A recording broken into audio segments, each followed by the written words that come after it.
आप सभी को नमस्ते। चलिए, पॉलिटी में हम क्या कर रहे हैं, पॉलिटी के मेंस के टॉपिक कर रहे हैं जो सभी स्टेट सिविल सर्विसेज के एग्ज़ाम में मेंस के पॉइंट ऑफ व्यू से बहुत इंपॉर्टेंट रहने वाले हैं। चलिए स्टार्ट करते हैं। ये है भाई अपना कॉन्स्टिट्यूशन ऑफ इंडिया। ठीक है, चलिए पहला टॉपिक क्या है हमारा। फर्स्ट टॉपिक इज आरक्षण से जुड़े हुए मुद्दे क्या हैं। ठीक है, आरक्षण तो आए दिन जो है चर्चा का विषय बना ही रहता है। तो आरक्षण से जुड़े मुद्दे क्या हैं, आरक्षण किनको दिया जाता है, क्या है आरक्षण। दरअसल जो वंचित वर्ग है समाज का, उसका प्रतिनिधित्व और उसकी भागीदारी को सुनिश्चित करने के लिए उनको कुछ रियायतें दी जाती हैं। ठीक है, तो यही आरक्षण है। आरक्षण जो सरकारी नौकरियों में आरक्षण के क्या क्या प्रावधान हैं ये देख लेते हैं। देखिए SC ST OBC EWS ये कैटेगरियां हैं जहाँ पर जो है आरक्षण दिया गया है। SC मतलब शेड्यूल कास्ट, अनुसूचित जाति, अनुसूचित जनजाति, अन्य पिछड़ा वर्ग, और ये है आर्थिक रूप से कमजोर वर्ग। ठीक है भाई, तो सरकारी नौकरियों के अंदर जो है अनुसूचित जाति को 15% आरक्षण है, और जो ये अपना ST है इनको कितना है 7.5%, और जो OBC है OBC को है 27%, और EWS को कितना फीसदी है 10%। ठीक है, तो उसके बाद क्या है, हमारे संविधान में आरक्षण से जुड़े हुए कौन कौन से प्रावधान हैं ये भी देख लेते हैं। अनुच्छेद 15(4) किससे संबंधित है, ये कहता है शैक्षणिक संस्थानों में सामाजिक और शैक्षणिक रूप से पिछड़े हुए वर्गों को आरक्षण प्रदान किया जाएगा। ठीक है, तो शैक्षणिक संस्थानों में ये पढ़ने से रिलेटेड है। जैसे आपको किसी कॉलेज में एडमिशन लेना है, इंस्टीट्यूट में एडमिशन लेना है, और आप यदि आप इन कैटेगरियों में संबंधित हो SC ST OBC और आपका ये EWS, तो आपको कुछ रियायतें, आपके लिए कुछ सीटें जो है वो रिजर्व कर दी जाएंगी। ठीक है, तो शैक्षणिक संस्थानों में जो है इन वर्गों को विशेष रियायतें, विशेष आरक्षण का प्रावधान किया जाएगा। अच्छा, ये 16(4) क्या है, 16(4) भाई ये सरकार की सेवाओं के संबंध में है। भाई जो सरकारी सेवाएं हैं, ठीक है, या फिर जो ये सार्वजनिक ये होती है संस्थाएं होती हैं, जैसे कि ये ONGC हो गया, इस प्रकार से। ठीक है, तो इनमें क्या होगा, सरकारी सेवाओं में भी जो सामाजिक और शैक्षणिक रूप से पिछड़े वर्गों का प्रतिनिधित्व, पर्याप्त प्रतिनिधित्व जो है वो सुनिश्चित किया जाएगा। अब आर्टिकल 46 क्या कहता है, आर्टिकल 46 ये कहता है कि राज्य की, ये DPSP है भाई, हम सभी को पता है कि DPSP क्या होते हैं, राज्य के कर्तव्य होते हैं अपने नागरिकों के प्रति। ठीक है, तो इसमें क्या कहा गया है कि भाई राज्य का कर्तव्य बनता है कि वह अपने दुर्बल वर्ग, वंचित वर्ग, उनके उनके कल्याण के लिए जो है उनके कल्याण के लिए, उनकी भलाई के लिए कदम उठाए। ठीक है, आर्टिकल जो है 243D क्या कहता है, आर्टिकल 243D जो है, हम देखते हैं ना पंचायती राज संस्थाओं में हम क्या देखते हैं, SC और ST को आरक्षण प्रदान किया गया है प्रत्येक स्तर पर। जैसे त्रिस्तरीय पंचायती राज है हमारे यहाँ पे, तो 3 स्तर पे जो है पंचायतों का गठन होता है। 3 स्तर पे क्या होता है, पंचायतों का गठन होता है, ग्राम पंचायत, पंचायत समिति और जिला परिषद। तो इन तीनों ही स्तर पर अब भाई आपके राज्य में पंचायतों पर ये कानून बनाना किसकी सूची में आता है, राज्य सूची के अंतर्गत आता है। लेकिन फिर भी संवैधानिक प्रावधान किया गया है कि ये अनिवार्य तत्व है भाई, कोई भी राज्य ऐसा मतलब ये अपनी स्वैच्छिक रूप से नहीं बल्कि अनिवार्य रूप से उनको आरक्षण प्रदान करना ही पड़ेगा। तो पंचायतों के तीनों स्तरों पर SC ST को उनके जनसंख्या के अनुपात में आरक्षण देना पड़ेगा। ठीक है, और ये आर्टिकल 332 क्या कहता है, तो आर्टिकल 332 ये कहता है कि राज्य की विधानसभाओं में ST को आरक्षण देना पड़ेगा। किस हिसाब से, उनकी जनसंख्या के अनुपात में, जितनी उनके राज्य में जनसंख्या है उस जनसंख्या के अनुपात में आपको आरक्षण देना पड़ेगा। लेकिन यदि हम हरियाणा की बात करेंगे तो हरियाणा में अनुसूचित जातियां तो हैं परंतु जनजातियां नहीं हैं, तो जनजातियों को आरक्षण है नहीं भाई, हरियाणा में जनजातियों को आरक्षण नहीं है। ठीक है, चलिए SC सुप्रीम कोर्ट के निर्णय, उच्चतम न्यायालय के निर्णय जो है हमें याद रखने चाहिए, क्योंकि जब आप मेंस के आंसर लिखते हो तो ये एक अच्छा प्रभाव डालते हैं भाई। माननीय उच्चतम न्यायालय ने आप क्या क्या निर्णय दिए हैं इस संबंध में। ठीक है, तो आप ये लिखेंगे तो आपका आंसर जो है एक अच्छा आंसर बनेगा। सुप्रीम कोर्ट के हम 2 वादों को याद कर लेते हैं, एक तो इंदिरा साहनी वाद है और एक आपका नागराजन वाद। ठीक है, इंदिरा साहनी वाद ने क्या कहा था, इंदिरा साहनी वाद में सुप्रीम कोर्ट का क्या निर्णय आया था कि भैया क्रीमी लेयर का निर्धारण होना चाहिए। आप आरक्षण दे रहे हो वंचित वर्गों के उत्थान के लिए, ये तो ठीक है, लेकिन एक क्रीमी लेयर का प्रावधान होना चाहिए, यानी जो पिछड़े वर्गों में जो परिवार है वो साधन संपन्न हो गया है, अब वो क्रीमी लेयर के अंतर्गत आ जाएगा और वो आरक्षण का लाभ नहीं उठा पाएगा।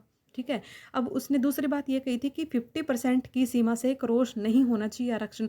भैया ऐसा नहीं है कि 100 सीटों में से 70 तो तुमने आरक्षण से भर दिए हैं, अब 30 तुमने सामान्य मतलब उनके लिए रख दिया, सामान्य जन के लिए रख दी है। ऐसा नहीं हो सकता, आप आरक्षण दो लेकिन वो 50% की सीमा को क्रॉस नहीं करना चाहिए। नंबर 3 है पदोन्नति में आरक्षण नहीं दोगे। मतलब आप एक बारी के लिए तो आप आरक्षण दे दोगे, लेकिन फिर उसकी योग्यता के अनुसार भी उसको पदोन्नति मिलेगी, उसको प्रमोशन कैसे मिलेगा? उसकी योग्यता, उसकी एबिलिटी के अनुसार मिलेगा। ये नहीं कि आप प्रमोशन में भी आरक्षण लागू कर दो। तो ये था अपना इंदिरा साहनीवाद। और नागराजनवाद में क्या कहा गया था? 2006 में आया था नागराजनवाद।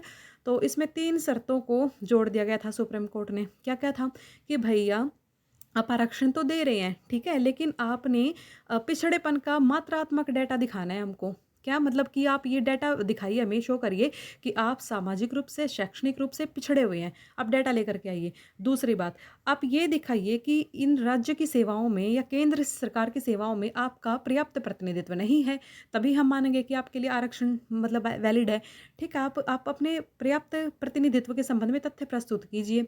नंबर 3 कि भाई आप ये भी प्रूफ कीजिए कि आपको मतलब आपको पद पे रखने से, आपको पदासीन करने से जो है प्रशासनिक क्षमता पे कोई प्रतिकूल असर नहीं पड़ेगा। मतलब वो ये कहना चाहते थे कि जो प्रशासनिक क्षमता है, प्रशासनिक दक्षता है, उसके साथ हम कोई भी कॉम्प्रोमाइज़ नहीं करेंगे। ठीक है, कि भाई प्रशासनिक दक्षता को बनाए रखना होगा, तो आप ये भी प्रूव करेंगे कि प्रशासनिक दक्षता पर आरक्षण का कोई भी प्रभाव नहीं पड़ेगा, मतलब प्रतिकूल प्रभाव नहीं पड़ेगा। तो भाई ये हमारे सुप्रीम कोर्ट के निर्णय है और ये आरक्षण से संबंधित लगभग सारा ही डाटा है। ठीक है, जितना हमें लिखने के लिए पर्याप्त है। ठीक है, चलिए आगे चलेंगे। अब ये है जातिगत जनगणना। अब क्या है, विपक्षी पार्टियां इकट्ठी हो गई हैं और वो बोल रही हैं, चिल्ला रही हैं कि भैया वो जो आपका सोशियो इकोनॉमिक कास्ट सेंसस है 2011 वाला, आप उसको पब्लिकली जारी कर दो, सार्वजनिक करो उसके आंकड़े।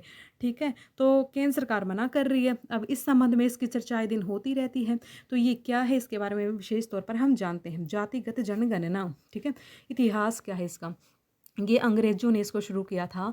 जातिगत जनगणना मतलब जो जनगणना करते थे ना, तो वो जातिगत आंकड़े इकट्ठे कर लेते थे। ठीक है, जैसे हमारी जो जनगणना होती है, आज़ादी के बाद से क्या हुआ कि हमारी जो जनगणना होती है, तो हमारे यहाँ पे जातिगत जनगणना नहीं होती है। क्या होता है कि एससी और एसटी, अनुसूचित जाति और अनुसूचित जनजाति, इन 2 जातियों के तो आंकड़े इकट्ठे कर किए जाते हैं, परंतु अन्य जातियों के जो आंकड़े हैं वो इकट्ठे नहीं किए जाते हैं। ठीक है, फिर स्वयं अंग्रेजों ने भी जो है 1941 में इस जातिगत जनगणना को जो है बंद कर दिया। ठीक है, अब आज़ादी के उपरांत भारत सरकार सामान्य जनगणना के साथ एससी एसटी के आंकड़े एकत्रित करती है। ये बात तो हमने देख ली कि भाई हम भी करते हैं, लेकिन हम सिर्फ एससी एसटी के करते हैं। अब देखो, ये पक्ष में पॉइंट है और ये विपक्ष में पॉइंट है। अब पक्ष में क्या कह रहा है कि भैया होनी चाहिए जातिगत जनगणना, और ये कह रहा है कि नहीं होनी चाहिए। तो देख लेते क्या क्या पॉइंट्स हैं। देखो, अब सत्ता पक्ष वाले क्या कहते हैं। सत्ता पक्ष कहती है, देखिए नहीं, जो जातिगत जनगणना है ना, जातिगत जनगणना जो है, हाँ, पक्ष में ये कह रहे हैं कि आरक्षण के लिए, 1 मिनट रुक जाइए आप। ये पक्ष पता है क्या है? ये पक्ष है कि नहीं होनी चाहिए, मतलब जातिगत जनगणना की कोई भी ज़रूरत नहीं है, नहीं है। इस बात के समर्थन में पॉइंट्स हैं ये कि जातिगत जनगणना की कोई भी ज़रूरत नहीं है। ये जो पक्ष लिखा हुआ ना, ये इस बिंदु की ओर इशारा करते हैं कि भाई ज़रूरत नहीं है। और विपक्षी क्या कहते हैं, मतलब पक्ष को आप सत्ता पार्टी समझ लो और विपक्ष को आप समझ लो विपक्षी दल। ये चाहते हैं कि हो, ठीक है, और ये चाहते हैं कि नहीं हो। पक्ष वाले क्या चाहते हैं कि नहीं होनी चाहिए। चलिए, अब देखो क्या कहते हैं। अब जैसे सत्ता पक्ष क्या कहती है कि ऑलरेडी हमारे पास पहले से ही जाति के अनुमान हमारे पास पहले से ही उपलब्ध हैं भैया। जो ये एनएसएसओ के सर्वे होते हैं, ये जो नेशनल सैंपल सर्वे और ऑफिस है, राष्ट्रीय प्रतिदर्श सर्वेक्षण ऑफिस कार्यालय, मतलब कार्यालय, ठीक है, राष्ट्रीय प्रतिदर्श प्रतिदर्श सर्वेक्षण कार्यालय और नेशनल फैमिली हेल्थ सर्वे यानी कि राष्ट्रीय परिवार स्वास्थ्य सर्वेक्षण। ठीक है, तो ये जो सर्वे करते हैं, तो इनके सर्वे जो है वो जातिगत आंकड़ों पे आधारित होते हैं। उसमें जातिगत आंकड़े लिए जाते हैं। तो कह रहा कि हमारे पास ऑलरेडी है ना आंकड़े, तो हम क्या करेंगे अभी जातिगत जनगणना करवा के। तो दूसरी तरफ वो विपक्ष क्या कहते हैं कि नहीं, सर्वे जनगणना नहीं होती है। सर्वे क्या होता है, देखिए सर्वे क्या होता है, अगर आपको ये चेक करना कि भाई कॉलेज में स्टूडेंट्स की क्या राय है इस कॉलेज के विषय में, ठीक है, तो मान लीजिए मुझे ये काम सौंपा गया कि आप चेक करिए कि इन 2-3 कॉलेजों में जाइए, आप ये पता लगे जाएंगे कि किसके स्टूडेंट्स जो है वो संतुष्ट हैं। अब मैं जाऊँगी, क्या मैं सारे स्टूडेंट से बात करूँगी? नहीं, मैं एक सैंपल कलेक्ट कर लूँगी। मान लीजिए मैंने किसी भी क्लास के 20 से 30 बच्चे बुला लिए अपने पास। अब मैं उनसे बात कर कर के देख रही हूँ, हाँ भैया बताओ तुम्हें कैसा लग रहा है, पढ़ाई कैसी होती है, जो है लेक्चर्स कैसे डिलीवर किए जाते हैं, क्या तुम अपनी जो टीचर्स हैं उनसे उनकी पढ़ाई से, उनके लेक्चर से खुश हो? तो इस तरीके की बातें पूछूंगी। अब क्या मैंने प्रत्येक से पूछा? नहीं पूछा। तो सर्वे तो ये होता है, लेकिन जनगणना में क्या होता है, प्रत्येक व्यक्ति का ब्यौरा उसमें शामिल होता है, उसकी संपत्ति, उसका व्यवसाय, उसकी आर्थिक सामाजिक स्थिति। ठीक है, तो विपक्षी कह रहे हैं कि नहीं, सर्वे जो है वो जनगणना नहीं होती है। तो दूसरी तरफ अब दूसरा पॉइंट क्या है, दूसरा पॉइंट क्या है कि जाति आधारित राजनीति को बढ़ावा मिलेगा। अब जो केंद्र सरकार वो क्या कहती है, देखिए कहती है कि अगर इस तरह की जनगणना करवाने लगे ना तो फिर जाति आधारित राजनीति हो जाएगी, और जो विकास, जबकि मेन मुद्दा क्या होना चाहिए, स्वास्थ्य का मुद्दा उठाओ भाई, विकास का मुद्दा उठाओ, गरीबी का उठाओ, बेरोजगारी का उठाओ, है ना। तो इस तरीके के जो है हम इस तरीके के मुद्दे उठाएंगे तो अच्छा रहेगा, या फिर हम जात पात की बात करते रहेंगे। ठीक है, तो एक जात पात की राजनीति होने लगी, क्योंकि जब आंकड़े सामने आएंगे तो फिर क्या होगा कि मतलब आरक्षण की मांग बढ़ेगी, है ना। देखो निचले वाला पॉइंट है कि आरक्षण की मांग भी बढ़ेगी। भाई जिनकी संख्या कम है वो कहेंगे कि हमें आरक्षण चाहिए, हमारी तो संख्या कम है। ठीक है, तो इस प्रकार की बातें होंगी, और जो मेन मुद्दे से ना ध्यान भटक जाएगा। तो दूसरी तरफ कह रहे हैं कि सकारात्मक और लक्षित कार्रवाई भी तो होगी। आप कह रहे हैं कि आप हमेशा गलती क्यों सोचते हैं, जब डाटा सही हो जाएगा आपके पास, आप है ना वैसे तो कहने के नाम पर कल्याणकारी योजनाएं चलाते रहते हैं, लेकिन आप ये सोचिए ना कि यदि आपके पास सही सही आंकड़ा होगा तो आप जिन लोगों को वास्तविक रूप में लाभ देना चाह रहे हैं तो उन्हीं को दे पाएंगे। आपके जो ये सकारात्मक कार्रवाई जो आप करते हैं ना कि हम अमीरों से टैक्स लेते हैं, गरीबों में बांट देते हैं, पुनर्वितरणात्मक न्याय, पुनर्वितरणात्मक न्याय। ठीक है, तो कह रहे हैं कि इस तरीके का कार्य बढ़िया से हो जाएगा। ठीक है, तो आप जो है टारगेटेड अपने लक्ष्यों को पूरा कर पाएंगे, लक्षित लोगों तक ही लाभ पहुंचा पाएंगे।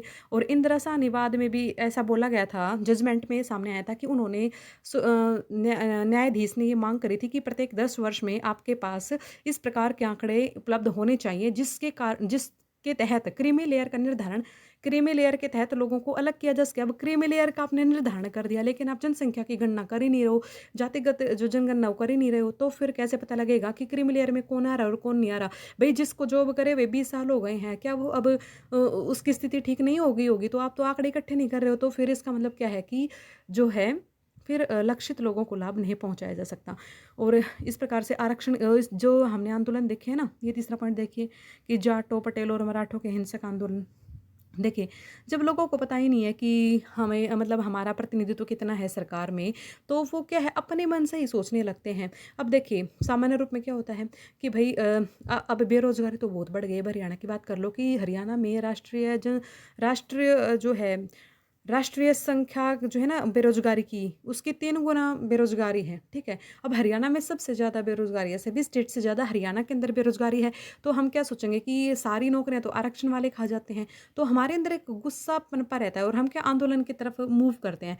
ठीक है, लेकिन एक पर्याप्त रूप से जो आपके पास आंकड़े होंगे ना, तो फिर आपको पता लगेगा कि नहीं मतलब किन किन जातियों का जो है राज्य सरकार में या केंद्र सरकार की नौकरियों में प्रतिनिधित्व है। तो ये एक संतोषजनक कार्रवाई होगी और आंदोलनों को जो है इतना ज़्यादा प्रेरित नहीं कर पाएगी। ठीक है, उसके बाद क्या है, एससी में सरकार का पक्ष क्या है। तो सरकार ने क्या पक्ष दिया कि भाई हम क्यों नहीं करवा रहे जातिगत जनगणना, तो उनके रीजन देख लीजिए क्या क्या कह रहे हैं कि भाई ये कारण है हम इसलिए नहीं करवा पा रहे। कह रहा है कि 1951 से ही जातिगत जनगणना बंद है। कह रहा है कि भाई हमने बोला ना कि हमने आज़ादी के बाद से कोई भी जातिगत जनगणना नहीं की, है ना। यदि ऐसा होता तो संविधान निर्माता ही ना कर लेते जातिगत जनगणना। ठीक है, तो दूसरी बात क्या कह रहे हैं केंद्र सरकार की, SECC 2011 यानी कि सोशियो इकोनॉमिक कास्ट सेंसस 2011, यानी कि जिसके बारे में आप बात कर रहे हो ना कि ये आंकड़े जो हैं इनको जारी कीजिए।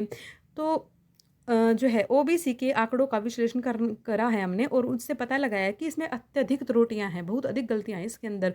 ठीक है, तो इसलिए हमने मान लिया है कि ये आंकड़े सही नहीं है, इसलिए हम इनको पब्लिक भी नहीं कर रहे हैं। ठीक है, अब तीसरा क्या है कि एससी और एसटी को देखिए एससी और एसटी की जो सूचियां हैं वो तो केंद्र सरकार के पास होती हैं, वो तो केंद्र सरकार के तहत बनती हैं। लेकिन जो ये ओबीसी की सूचियां हैं ना, ये अलग अलग राज्य की अलग अलग हैं। अब आप ही बताइए कि इस राज्य में यदि कोई पिछड़ा वर्ग में शामिल है और दूसरे राज्य में वही जाति पिछड़े वर्ग में शामिल नहीं है, तो कैसे कार्रवाई सुनिश्चित की जाएगी, है ना। तीसरा कह रहा है सरकार के संचालन संबंधी कठिनाइयां हैं और प्रशासनिक अक्षमता है। अब ये कह रहे हैं कि हमारे यहाँ पे जनगणना कौन करता है, टीचर लोग करते हैं। अब क्या टीचर लोगों को इतनी ज़्यादा उनमें इतने ज़्यादा सक्षम है वे कि भाई सामने वाला कोई जानकारी दे रहा, मान लीजिए वो जनगणना करने चले गए, अब सामने वाला बोल रहा है कि मैं तो मेरी तो ये जाति है, तो क्या उनके पास कोई इस प्रकार का उपकरण है जिससे वो वेरीफाई कर पाएँ? नहीं कर पाएंगे। तो कह रहे कि ये जो संचालन संबंधी कठिनाइयाँ और प्रशासनिक असमता, हमारे पास इतनी बड़ी मशीनरी नहीं है और इसको संचालित करना अत्यधिक कठिन है। फिर कह रहा है कि जातियाँ और उपजातियाँ, एक जाति बहुत सारी उपजातियों में बटी हुई है और लाखों की तादाद में जो है हमारे यहाँ पे उपजातियाँ, तो हम कैसे इतनी बड़ी जनसंख्या में इतनी ही उपजातियों का ब्यौरा रख पाएंगे? तो ये अपर्याप्त जानकारी हो जाएगी। इसके बारे में हमारी अपर्याप्त जानकारी है। तो देखिए पूरे आर्टिकल के अंदर क्या बोला गया है कि ये रीजन गिनवाए हैं कि भाई देखो हम नहीं कर सकते, और ये जो आप बात कर रहे हो ना सोशियो इकोनॉमिक कास्ट सेंसस की, इसमें गलत डाटा भरा हुआ है, ठीक है, और ज़रूरी भी नहीं है भाई, आप विकासात्मक बात करिए। लेकिन कुल मिलाकर के यदि आप आगे की राह में कह सकते हो ना, तो आप ये कह सकते हो कि देखिए जब इतने बड़े स्तर पर आप चुनाव कर सकते हैं, ठीक है, और चुनाव में प्रत्येक व्यक्ति के वोट को सुनिश्चित कर सकते हैं, तो क्या आप ये जातिगत जनगणना नहीं करवा सकते? नहीं करवा सकते भाई, करवानी चाहिए ना, क्योंकि इससे क्या होगा, इससे एक्चुअल में जो रियल सिचुएशन है, रियल सिचुएशन जो है वो पता लगेगी, और जिन लोगों को लाभ पहुंचना चाहिए ना, उन लोगों को वास्तविक रूप में लाभ पहुंचाया जाएगा, ठीक है। तो यही है कि यदि आप आरक्षण दे ही रहे हो तो आप कम से कम उन लोगों को दीजिए जिनको इनकी ज़रूरत है, ना कि उन फर्जी लोगों को। जैसे मान लीजिए हम क्या देखते हैं कि हम एग्जाम्पल देखते हैं कि कोई बहुत बड़े स्तर पर पदाधिकारी है, अब वो बहुत बड़े स्तर पर पदाधिकारी है, अब उसके उसके बच्चे भी पदाधिकारी हैं, अब उसके बच्चे भी पदाधिकारी हैं, भाई आरक्षण की सीटें तो यही लोग ना खा गए। अब जिन जिन बेचारों को, जिन वंचित वर्गों को मिलना चाहिए था उनको तो मिल नहीं पाया, ठीक है। तो ये आरक्षण की सबसे बड़ी समस्या है। वास्तविक रूप में उन्हीं को मिलना चाहिए जो इनके हकदार हैं। एक बारी यदि आप अच्छे स्तर पे, आप अच्छे पद पे आ जाते हो, तो फिर आपको स्वतः ही आरक्षण से जो है मूव कर देना चाहिए, हटा उससे उससे पीछे हट जाना चाहिए, ठीक है। चलिए अब ये क्या है भाई, अन्य पिछड़े वर्गों का उपवर्गीकरण। ये वही क्रीमी लेयर वाला कॉन्सेप्ट है कि वही है कि सभी चाहते हैं कि आरक्षण से कोई गुरेज नहीं है कि आरक्षण क्यों दिया जा रहा है, आरक्षण सही लोगों तक पहुंचना चाहिए, आरक्षण को सही लोगों तक पहुंचना चाहिए, ठीक है। इसीलिए न्यायमूर्ति जी रोहिणी आयोग का गठन किया गया है कि मैडम जी आप क्या करेंगी, आप जो है जो अन्य पिछड़े वर्ग हैं उनका वर्गीकरण कीजिए कि कौन ज़्यादा वंचित हैं। भाई अन्य पिछड़े वर्गों में सभी, ये जो अन्य पिछड़ा वर्ग के अंतर्गत जो जातियां सम्मिलित हमें पिछड़े वर्ग में आती हैं, लेकिन इनमें से कौन ज़्यादा पिछड़े हुए हैं, भाई लाभ सभी को बराबर, क्योंकि क्या आपको क्या करना है, आपको न्यायपूर्वक जो वितरण है वो सुनिश्चित करना है, आरक्षण का न्यायपूर्वक वितरण सुनिश्चित करना है। भाई प्रत्येक व्यक्ति को उसके हिस्से का लाभ मिलना चाहिए, है ना। हाँ ये तो ठीक है कि कुछ जातियां जो हैं वो सामाजिक हमारी कुरीतियों की वजह से उनको निम्न स्थान प्रदान किया गया है, जबकि ऐसा नहीं होना चाहिए। भाई सभी ईश्वर की संतान है, ठीक है, लेकिन फिर भी किया जाता है उनके साथ भेदभाव। लेकिन फिर भी यदि आरक्षण का आप लाभ देना ही चाहते हैं तो उन लक्षित, उन मतलब उन व्यक्तियों को देना चाहिए जो इसके वास्तविक रूप में लाभार्थी हैं, ठीक है। चलिए अब चुनौतियाँ क्या है ऐसा करने में, अब चुनौतियाँ क्या है ऐसा करने में। नंबर 1 कि राजनीतिक संवेदनशीलता, ओबीसी के कुछ वर्गों में अशांति हो सकती है। भैया एक राजनीतिक संवेदनशीलता का मुद्दा है, ठीक है। अब कोई भी नेता क्या चाहेगा कि अपनी वोट तो नहीं खोना चाहेगा, इस प्रकार की पहल करके क्या होता है, अगर राज्य वो कहा ना कि हर एक राज्य में ओबीसी की अलग लिस्ट है, तो इस प्रकार की कार्यवाही जो है वो राज्य की जो वोट बैंक की नीति है ना उसको प्रभावित करती है, और ओबीसी के कुछ वर्गों में अशांति फैला देती है, अशांति पैदा कर सकती है, ऐसी ऐसी संभावना कि अशांति पैदा कर सकती है। अब दूसरी बात कि जो जी रोहिणी आयोग ने जो जनसंख्या के आंकड़े उठाए हैं ना वो 1931 के उठा लिए हैं, भैया कोई रेलिवेंट नहीं बनता। अब ये तो कोई मामला ही नहीं बनता ना। आप इतने पीछे जाके आंकड़े उठा रहे हो और वहां से देख रहे हो कि भाई कौन कौन पिछड़ा वर्ग है और कौन कौन। अब इतने साल हो गए हैं, 1931 की बात है भाई, इतने साल हो गए, 70 साल हुए और 20 साल, ये तो कितने साल हो गए, 90 साल हो गए। 90 सालों में उस समय पर जो पिछड़ा था क्या आज भी वह पिछड़ा ही है? तो ये आपने मान लिया है, लेकिन तो ये रेलिवेंट ही नहीं है, बिल्कुल ही रेलिवेंट नहीं है ना। सूचना की अनुपलब्धता, तो सूचना ही आप कह रहे हैं कि 2011 की जातिगत जनगणना है वो तो गलत है, और 1931 के डाटों का कोई मतलब ही नहीं बनता है। तो सूचना ही अनुपलब्ध है कि कौन पिछड़ा है एक्चुअल में और कौन पिछड़ा नहीं है, ठीक है। कार्यान्वयन में चुनौतियां हैं, भाई वो तो जटिलता ये तो है ही कि आप किस प्रकार से इसको कार्यान्वयन करेंगे, आप कैसे सुनिश्चित करेंगे कि भाई जो है जिसने आरक्षण का लाभ ले लिया है अब वो नहीं ले पाएगा, ठीक है। और ये क्या है आवश्यक, और कौन कितना अधिक पिछड़ा हुआ है, ये सब जो कार्रवाई है ना जटिलताओं से परिपूर्ण है। ये एक प्रकार का बहुत ही कठिन टास्क है, बहुत ही कठिन कार्य है ये। चलिए अब ये है आवश्यकता, क्या है आवश्यकता है रोहिणी आयोग कह रहा है कि मतलब रोहिणी आयोग ने जो सिफारिशें दी हैं केंद्र सरकार को उस उनको देखते हुए कहा जा सकता है कि भाई इस प्रकार के वर्गीकरण की आवश्यकता है। क्यों? क्यों आवश्यकता है? क्योंकि आयोग ने स्वयं बताया है कि जो लाभ है वो आर्थिक रूप से सशक्त उपवर्गों की ओर प्रवृत्त है। यानी वो कहना चाह रहे हैं कि भाई जो आरक्षण का लाभ आपने दिया ना, मंडल आयोग की सिफारिशों के अनुसार जो आरक्षण का लाभ प्रदान किया गया है, उसका लाभ केवल और केवल सशक्त लोग ही उठा रहे हैं, जो आर्थिक रूप से सशक्त है ना, मजबूत है। मैंने कहा ना, जो पदाधिकारी है, फिर उसके बच्चे, इस प्रकार से इनकी पीढ़ी एकदम अमीर हो जाएगी और बाकी जो है वो बेचारे यूं के यूं रहेंगे। ठीक है। तो बल्कि आरक्षण प्रदान करते समय ऐसी उम्मीद की गई थी कि भई आप यदि आरक्षण का लाभ उठा रहे हो तो आप अपने समुदाय के उत्थान के लिए कार्य करोगे। पर वो अपने समुदाय के उत्थान के लिए कहाँ कार्य करता है? वो तो अपने ही परिवार को मतलब ऊँचे स्तर पर पहुँचाने का प्रयास करता है। ठीक है? अब आगे आरक्षण का रोहिणी आयोग ने एक डेटा दिया है कि आरक्षण का 25% लाभ केवल 10 उपजातियों को मिला है। अब आपको क्या बताया गया था कि उपजातियाँ लाखों की संख्या में हैं। अब लाखों की संख्या में उपजातियों में से आप देखिएगा कि जितना आरक्षण प्रदान किया गया है इन जातियों को, उनमें से 10-25% लाभ तो केवल 10 जाति उपजातियों को ही मिल गया है। ठीक है? तो ये मतलब एक अन्यायपूर्ण वितरण है लाभ का, अन्यायपूर्ण वितरण है। तो आगे की राह क्या हो सकती है? आगे की राह ये हो सकती है कि ओबीसी के मध्य उपवर्गीकरण तुलनात्मक लाभ के आधार पर होना चाहिए, न कि सामाजिक पिछड़ेपन के आधार पर।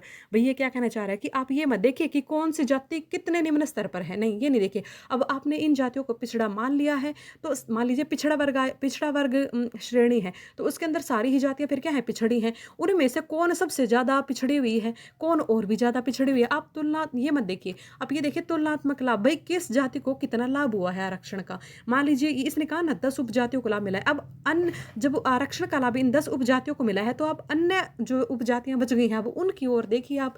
ठीक है? मतलब एक न्यायपूर्ण वितरण सुनिश्चित कर रही है आरक्षण का। ठीक, आप ये देखिए किनको लाभ मिल चुका है और कौन बाकी बच गए हैं। ठीक है? एनसीबीसी यानी कि पिछड़ा आयोग, ये हाल ही में इसको 102वें संविधान संशोधन के तहत इसको संवैधानिक दर्जा प्रदान किया गया है। ठीक है? और इन्होंने क्या मांग करी है कि आप जो क्रीमी लेयर की आपने जो आय सीमा बताई है उसको आप अपडेट करिए। भाई समय के साथ क्रय शक्ति क्षमता बढ़ गई है अब लोगों की। आपने तो 6 लाख पे रखी हुई है, लेकिन अभी आप देखिए ना, ईडब्ल्यूएस को आपने आरक्षण प्रदान किया है तो आपने कितनी आय सीमा का रखी है? भाई 8 लाख रुपए रखी है, जबकि ओबीसी के लिए आपने 6 लाख रुपए रखी है। तो आप इसको समय के साथ अपडेट करिए। ठीक है? तभी क्रीमी लेयर का कॉन्सेप्ट जो है वो ठीक माना जाएगा। चलिए, हमने पूरे टॉपिक पे बात कर ली। चलिए, अब है निजी क्षेत्र में, ये आ गया अपना प्यारा हरियाणा। ठीक है? अपना प्यारा हरियाणा आ गया है निजी क्षेत्र में स्थानीय आरक्षण। तो हरियाणा वालों ने क्या कमाल किया है, क्योंकि हरियाणा में बेरोजगारी का स्तर राष्ट्रीय स्तर की तुलना में 3 गुना अधिक है। और अब तो ये पहले तो कह रहे थे कि 26 फरवरी 2021 का डाटा आया था कि भाई 2021 का डाटा बता रही हूँ कि 26 पॉइंट समथिंग कुछ बेरोजगारी थी, जो कि राष्ट्रीय स्तर की तुलना में ना 3 गुना अधिक थी। लेकिन अब ये और भी बढ़ गई है, 34% हो गई है। ठीक है? तो उन्होंने क्या जो है चालाकी करी है कि उन्होंने कहा कि भाई स्थानीय जो उम्मीदवार हैं ना, उनको निजी क्षेत्र की नौकरियों में 75% का आरक्षण प्रदान कर दिया है ना। उन्होंने एक अधिनियम पारित कर दिया। अब इस तरह का जो एक्ट है वो अन्य राज्यों को भी तो प्रेरित करेगा कि अच्छा तुम अपने निवासियों को दे रहे हो तो हम क्या अपने निवासियों को हम नहीं देंगे। तो इस प्रकार से जो है अन्य बहुत सारे राज्यों ने भी प्रावधान कर दिया, जैसे कर्नाटक, आंध्र प्रदेश, मध्य प्रदेश। इन्होंने भी कहा कि हमारे भी तो निवासी भाई हमें भी प्रिय लगते हैं, तो हम उनके लिए प्रावधान कर देंगे। फिर इस प्रकार से देखेंगे ना तो फिर सब जो है भूमिपुत्र की जो अवधारणा होती है ना वो ज़्यादा प्रबल होती है। जबकि एक राष्ट्र और एक बाजारन की आप सभी एक ही देश के नागरिक हैं और ये आप कहीं पर भी जाके आराम से नौकरी कर सकते हैं, इस भावना को ठेस पहुंचती है। उपाय क्या किए जा सकते हैं? आप है ना आरक्षण मत दो, ये जो है ना आरक्षण के बजाय आप अन्य उपाय कर सकते हैं। क्या उपाय कर सकते हैं? भाई उद्योगों को प्रोत्साहित कर सकते हैं। भाई आप ज़्यादा से ज़्यादा इन्वेस्टमेंट के लिए कोई ऐसा मतलब आप ऐसे नियमों को सरल बनाइए कि आपके राज्य में बाहर से बहुत ज़्यादा निवेश आए, बहुत ज़्यादा उद्योग धंधे लगे, और जब बहुत ज़्यादा उद्योग धंधे लगेंगे तो अपने आप ही ना रोजगार का सृजन होगा। ठीक है? दूसरी बात, शिक्षा और कौशल पर काम कर कीजिए। आप सिर्फ युवाओं को ऐसे क्यों खुश कर रहे हैं कि तुम्हें नौकरी देंगे? भाई आप है ना अपने एजुकेशन पे खर्च करिए, आप उनको स्किल्ड बनाइए। अपने युवाओं को नौकरी अपने आप ही ना मिलेगी, क्योंकि उनको कोई बैर थोड़ी है। अब उद्योगों को, कंपनियों को कोई बैर थोड़ी है भाई आपके नागरिकों से। ठीक है? आपके नागरिकों में वो एबिलिटी होगी, योग्यता होगी, तो अपने आप ही ना नौकरी देंगे उनको। नंबर तीसरा, अधिक रोजगार सृजन एवं औद्योगिकरण। वही बात है कि ज़्यादा से ज़्यादा रोज़गारों का सृजन करिए, ज़्यादा से ज़्यादा उद्योग धंधे लगाइए, क्योंकि इससे अपने आप ही रोज़गार पैदा हो जाएंगे। ठीक है, श्रम गहन उद्योग। अब श्रम गह अगर बेरोजगारी अधिक है तो आप ऐसे उद्योगों को प्रमोट करिए ना, जैसे सूती कपड़ा, जैसे कपड़ा उद्योग हो गया भाई, कपड़ा उद्योग में ना आप बहुत ज़्यादा लेबर की ज़रूरत होती है। ठीक है, तो आप इस प्रकार से इस प्रकार के उद्योग धंधे लगा सकते हैं जहाँ पे ज़्यादा लेबर चाहिए होगी, उसमें स्किल्ड और अनस्किल्ड दोनों ही आ जाते हैं। ठीक है, तो अपने आप ही बेरोजगारी दूर हो जाएगी। अब ये लाभ भी बता रहा है किस प्रकार के कानून अगर लागू किए जाते हैं उनके लाभ भी होते हैं। अब लाभ क्या होता है आप पढ़ लीजिए, कि कह रहा है कि हरियाणा में ना बहुत ज़्यादा बेरोजगारी दर है, ये देखिए 26.4%, और अब तो ये और भी बढ़ गई है। तो इस प्रकार की बेरोजगारी दर अगर अधिक है और आपने अपने स्थानीय निवासियों को अपने प्राथमिकता दे दी है तो बेरोजगारी कम हो जाएगी। ये तो कहने की बात है, बेरोजगारी कम हो जाएगी। ठीक है, कुछ नहीं होता। ठीक है भाई, क्योंकि उद्योग धंधे कंपनियां ना भाग जाएंगी छोड़ करके, कंपनियां कहेंगी अब तुम ही दे लो, हम तो कहीं और लगा लेंगे भाई अपना प्लांट। ठीक है, ऐसे बोलेंगे वो। चलिए, अब ये क्या है लाभ, दूसरा लाभ क्या है कि कृषि संकट। आपने देखा ही है कि कृषि जो है लाभ का, अब हरियाणा एक कृषि प्रधान प्रदेश था, अब कृषि में ही लगे हुए हैं लगभग 75% लोग, लेकिन बेचारे क्या करें, अब कृषि तो लाभ का सौदा रहा नहीं, तो सारे जो हैं कृषि को छोड़ छोड़ कर छोटी मोटी नौकरियां देख रहे हैं। तो इस संकट से उभारने के लिए जरूरी था कि युवाओं को, उन दुखी युवाओं को क्या दी जाए, नौकरी दी जाए। ठीक है, अब विकास प्रेरित विस्थापन। अब क्या होगा कि ये कह रहे हैं कि यदि आप जो है इस प्रकार का काम करेंगे ना, स्थायी निवासियों को ही नौकरी मिलेगी, तो बाहर से जो प्रवासन होता है हमारे हरियाणा में, बाहर से जो नौकरियां लेने के लिए यहाँ पे आते हैं, है ना, तो वो नहीं आएंगे। ठीक है, तो विकास प्रेरित जो विस्थापन, और हमारे यहाँ से जो बाहर जाते हैं युवा वो नहीं जाएंगे। ठीक है, तो इस प्रकार से विकास प्रेरित विस्थापन नहीं होगा और मलिन बस्तियों के निर्माण भी नहीं होगा। अब क्या होता है, इनको क्या चाहिए, इन कंपनियों को, इन कंपनियों को कम वेतन पर ज़्यादा काम चाहिए है ना। और अगर इनके पास बहुत ज़्यादा विकल्प हैं, बहुत सारे बंदे आ गए हैं और वो काम करने के लिए तैयार हैं, तो ये तो उसी को रखेंगे ना जो कम वेतन पर अच्छा काम कर पाए। तो इसलिए क्या होता है कि जो है दूसरे स्टेट से जो है लोग आते हैं काम करने के लिए, और यहाँ पर मलिन बस्तियों का जमावड़ा हो जाता है। तो इस प्रकार के एक्ट से क्या होगा कि उनको एक मोटिवेशन नहीं मिलेगा कि यहाँ पे आके काम करने का। ठीक, और मलिन बस्तियों का निर्माण भी नहीं होगा। तो ये इस प्रकार से कहा जा रहा है। ठीक है, समस्याएं क्या होंगी भाई, इंदिरा निवाद में क्या कहा गया था कि 50% से ज़्यादा आरक्षण नहीं दे सकते, लेकिन ये तो 50% से ज़्यादा हो गया। और व्यवसाय में असुगमता, ये तो है ही, यदि आप इस प्रकार का प्रावधान करेंगे तो कंपनियां रुकेंगी ही नहीं, वो आएंगी ही नहीं। जो आई हुई हैं ऑलरेडी वो भाग जाएंगी और अगली वाली आएंगी ही नहीं। अब जब आएंगी ही नहीं तो कौन देगा, अब 75% नौकरी ही नहीं होगी फिर कोई। ये तो उल्टा काम हो गया कि आप चाह रहे थे नौकरी बढ़े तो नौकरी घट और गई, जो थी ना वो भी भाग गई। अब कंपनी के कार्य संचालन पर प्रभाव, अब कंपनी को वैसा ही इतना काम रहता भाई, अब उनका ये और काम बढ़ गया कि वो अपने कर्मचारियों को डाटा रखेंगे, हाँ भाई कौन कौन है जो हमारे यहाँ पे कर्मचारी है वो स्थानीय निवासी है, कौन नहीं है ना, बाहर से कितनी आउटसोर्सिंग करी हमने, अब ये इनकी भी जांच हुआ करेगी, तो इनका तो काम बढ़ गया। कोविड-19 रिकवरी, और ये एक्ट जो है वो ऐसे समय पे पारित किया गया है कि भाई जब कोविड ने पहले ही सताया हुआ है उद्योग मालिकों को, कंपनी मालिकों को। ठीक है, और ऊपर से सरकार का ऐसा एक्ट उन्हें और परेशान करने वाला है। और पांचवी बात है कि भाई एक राष्ट्र एक बाजार की भावना के विरुद्ध, ये हमने बात कर ली थी। तो चलिए इसके क्या क्या कंसिक्वेंसेज हो सकते हैं हमने सारी बात कर ली है। तो चलिए, हाँ, अब ये क्या है, महिला आरक्षण। देखो बड़ी बड़ी बातें की जाती हैं, हम लैंगिक भेदभाव को मिटा देंगे, हम समानता लेकर के आएंगे, लेकिन आप सोचिए महिला आरक्षण विधेयक पिछले 25 सालों से लटका पड़ा है और अभी भी ना, मतलब उस पर कोई चर्चा नहीं होती है, उस पर अभी भी कोई चर्चा नहीं होती है। ठीक है, तो महिला आरक्षण विधेयक जो है, महिला आरक्षण विधेयक जो है उसमें क्या प्रावधान किया गया है, उसमें क्या प्रावधान किया गया है कि 33% महिलाओं को संसद में प्रतिनिधित्व मिलेगा। ठीक है, और ये 15 सालों के बाद अपने आप ही खत्म हो जाएगा। ठीक है, 15 साल पहले ये संसद में प्रस्तुत किया गया था। संसद में निर्वाचित महिलाओं के अनुपात के मामले में भारत संयुक्त राष्ट्र संघ के 193 सदस्य देशों की तुलना में 143वें स्थान पर है। ठीक है, तो भाई हम क्या बात कर रहे हैं कि भारत का जो स्थान है ना वो संयुक्त राष्ट्र संघ के 193 देश है, और हमारा स्थान कितने पर आता है, 143वें स्थान पर आते हैं हम। तो हम कितने पीछे, आप सोचेगा हम कितने पीछे हैं। ठीक है, तो इसके बाद इसमें कहा जा रहा है कि हमारी जो संसद है ना 2019 में तो भाई 23% मंत्री थी, महिला मंत्री, और वो घटकर कितनी हो गई है, 9%।